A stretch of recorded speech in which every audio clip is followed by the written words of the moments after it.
Topic में हम discuss करेंगे कि क्यों प्राइमरी सेक्टर के ज्यादा लोग मिलकर भी हमारी कंट्री की जीडीपी बहुत कम प्रोड्यूस कर रहे हैं। उसका रीजन है under employment, types of unemployment, under employment, disguised employment and seasonal employment.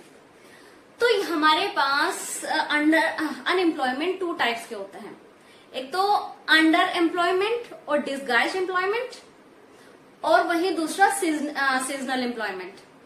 अब अंडर एम्प्लॉयमेंट और डिस्गाइज्ड एम्प्लॉयमेंट क्या होता है कि इसमें देखने से लगता है कि सब लोग काम कर रहे हैं, लेकिन एक्चुअल में उनमें से कुछ ही लोग काम कर रहे होते हैं और कुछ लोग एक्स्ट्रा होते हैं। For example, more people engage the needed, जितने लोगों की जरूरत होती है उतने काम में ज्यादा लोग इन्वॉल्व होते हैं। तो एक्चुअल में कमा उतने ही लोग रहे होते हैं जितने की जरूरत होती है। जो एक्स्ट्रा लगे होते हैं वो यूजलेस होते हैं, मतलब people appear to be employed but not. चलिए फॉर एग्जाम्पल हम देखते हैं कि फॉर एग्जाम्पल किसी काम में क्योंकि गांव में क्या करते हैं, घर के फैमिली के सारे मेंबर मिलकर ही एक ही काम में लग जाते हैं। अब वहां पर एक काम कर रहे हैं, उसमें जरूरत है 10 लोगों की, लेकिन फैमिली में मेंबर है 15। अब वो 15 के 15 ही उस काम में लगे हैं जहां पर जरूरत सिर्फ 10 लोगों की है। तो क्या होगा कि 5 लोग जो एक्स्ट्रा लगे हुए हैं वो एक्स्ट्रा में ही आ जाएंगे, क्योंकि जरूरत 10 की है। अगर उन 5 लोगों को हटा दिया जाए तो उस काम के प्रोडक्शन पे, काम पे कोई फर्क नहीं पड़ेगा।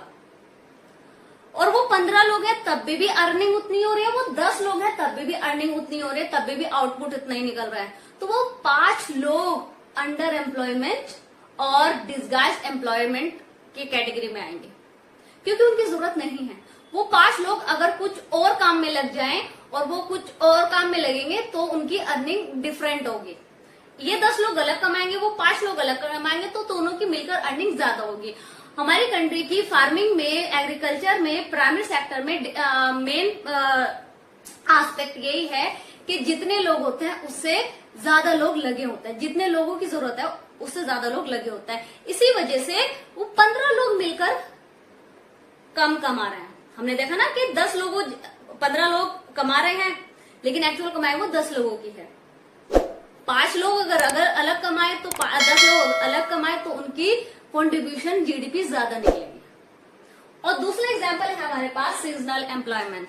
सीजनल अनएम्प्लॉयमेंट क्या होता है, फॉर अ पर्टिकुलर सीजन, जैसे फॉर एग्जांपल फार्मर जो होते हैं, कुछ लोग खरीफ फसल उगाते हैं, तो जब रबी का टाइम होता है उसमें वो फ्री होते हैं, उस सीजन में फ्री होते हैं।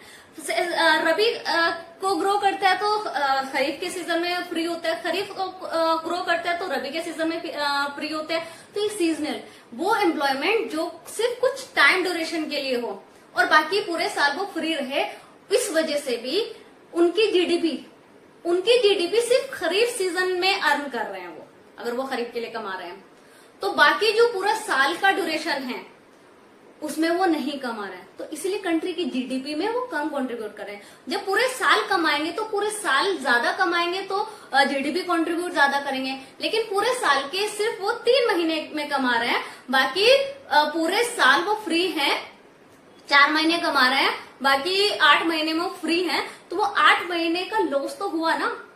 इसीलिए वो पूरे साल ना कमा के 4 महीने कमा रहे हैं, इसलिए वो कम जीडीपी प्रोड्यूस कर पा रहे हैं। राइट, पूरे साल कमाए तो ज्यादा कमाएंगे।